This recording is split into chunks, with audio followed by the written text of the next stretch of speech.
The Flypub assay measures disinhibited behaviors under the influence of alcohol, thereby facilitating the mechanistic study of alcohol use disorder.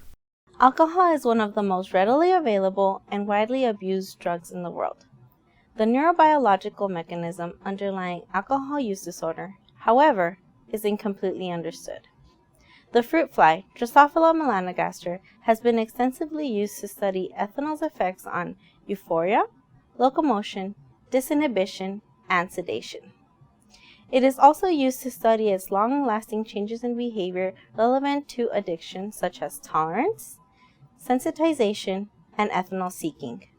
Many studies in Drosophila and other animal models focus on the locomotor activating effects of ethanol.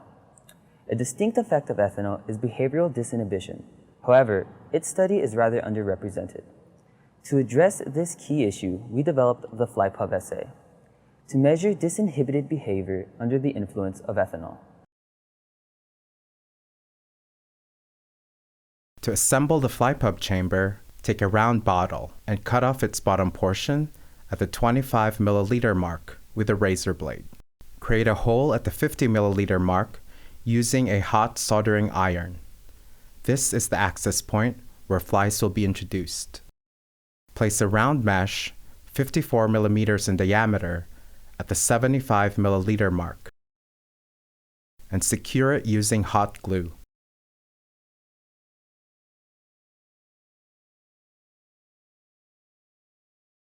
Position a clear plastic sheet, 70 millimeters in diameter, at the open bottom end, and secure it using hot glue. To ensure that the plastic round is firmly attached to the bottom, pressure down using weights.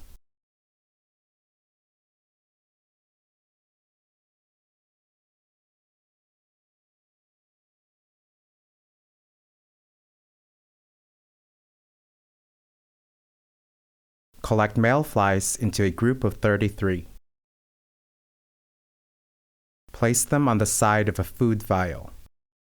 Place them in a 25 degrees Celsius incubator with at least 50% relative humidity and a 12-hour light, 12-hour dark cycle for 2 days before ethanol exposure.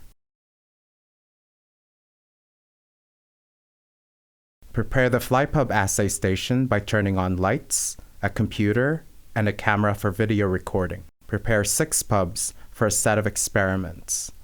Label them with the numbers 1 through 6.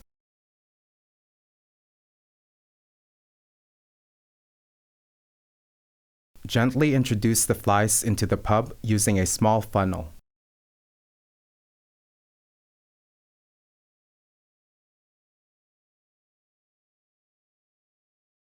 Close the pub using a tape.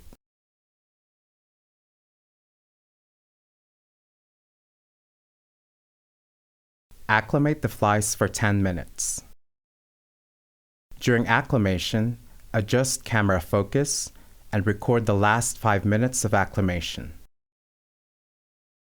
During acclimation, prepare cotton pads for ethanol delivery. Cut a cotton pad into 4 equal quadrants, and then trim the corners to make it fit into a petri dish. Add a cotton pad to a petri dish. Add 1 milliliter of 95% ethanol to the cotton pad. Make sure for ethanol solution to be evenly distributed on the entire area of the pad. Quickly cover petri dish with lab wipes. Carefully place an ethanol-containing petri dish under each pub. Align the pubs on the stage.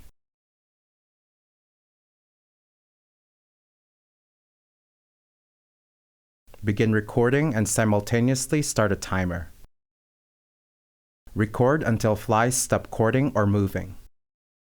Remove the ethanol-containing petri dish when over 90% of flies are sedated. Gently transfer the sedated flies back into food vials. Place them back into the incubator.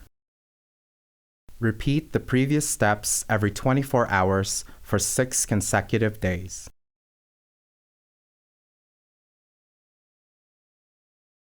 Open the video using a media player. Then score the number of males engaged in courtship activities every 10 seconds. Courtship activities to score include following: unilateral wing extension, courtship chain, courtship circle, abdominal bending, and mounting. Shown are representative recordings of fly behavior. During acclimation, where males do not show much activity. During first exposure, where males exhibit sporadic courtship. And during sixth exposure, where males display active courtship. Enter the number of males displaying courtship in a 10-second time block. Use the maximal number of courting males in the 3 consecutive 10-second time blocks as a representative data point. The average of 10 consecutive data points having the highest value represent the percentage of intermale courtship per pub. The wild-type Canton S exhibit progressively increased activities of disinhibited courtship upon repeated ethanol exposure. This represents behavioral sensitization to the disinhibition effect of ethanol. We examined the role of octopamine in sensitization by testing the flies that are lacking tyramine beta hydroxylase, T-beta H, thus deficient in octopamine. Like Canton S, the T-beta H mutants showed escalated responses to repeated ethanol exposure, but at a reduced level. When we compared T-beta H and Canton S, we observed that the T-beta H mutant males displayed less disinhibited courtship than Canton S males in each exposure, indicating that octopamine may be important for sensitization.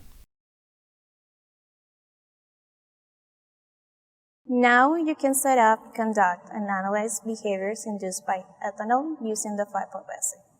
The key points to keep in mind include 1. Proper assembly of the pub, 2. Consistent ethanol delivery, and 3. Precise and unbiased behavioral scoring. The Flypub assay has many advantages. It is simple, inexpensive to set up, and easy to learn. Also, multiple groups of flies can be assayed simultaneously, facilitating the study to identify the effects of genetic or experimental manipulations. The Flypub assay is highly tractable to experimenters at all levels, including elementary through high school, undergraduate and graduate students, postdocs, and faculty. In summary, the Flypub assay will allow you to identify molecular players, cellular pathways, brain circuits, and risk factors that contribute to alcohol use disorder.